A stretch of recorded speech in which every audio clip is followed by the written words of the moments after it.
हाय, स्वागत आहे तुमचं अजून एका नवीन मिनी ब्लॉगमध्ये.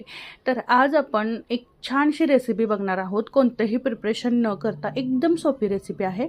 तर प्रथम या ठिकाणी आदिराजला स्ट्रॉबेरी पाहिजे होती. सोमवारी बाजारातून आणलेली.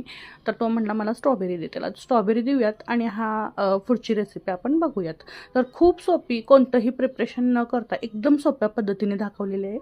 खूप छान इन्स्टंट तुम्ही अशी बनवू शकता. आणि स्ट्रॉबेरी देखील खूप छान गोड होती. मला वाटलं नव्हतं या दिवसात स्ट्रॉबेरी एवढी छान भेटेल, पण खूप छान भेटली होती. तर त्याला देऊयात आणि आपण या ठिकाणी रेसिपीची प्रिपरेशन करूयात.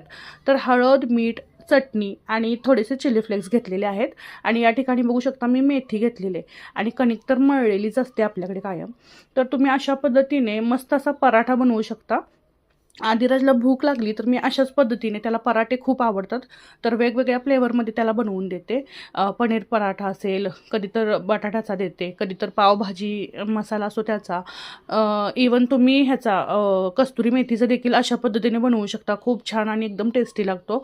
तर बघू शकता त्याला तूप लावून त्याच्यावरती हे सगळं फिलिंग टाकून कापलेली मेथी टाकून छान असा त्याचा रोल करून घेतलेला आहे. आणि पीठ लावून मस्त असा थोडासा जाडसर लाटून घ्यायचा आणि मस्त असा खरपूस भाजून घ्यायचा आलटून पलटून. खूप छान रेसिपी होते आणि पटकन, जास्त ही झंझट नाही याला. तर खूप दिवस झाली ही रेसिपी टाकायची पण राहून गेलेली. तर चला तर म्हटलं आज ही रेसिपी अपलोड करूयात आपण. तर खूप छान झालेलं आहे बघू शकता.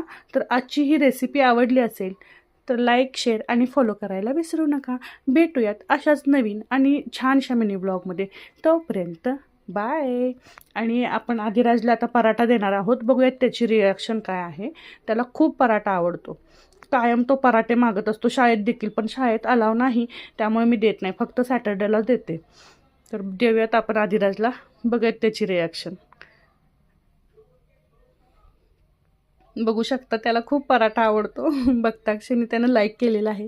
चला तर बाय.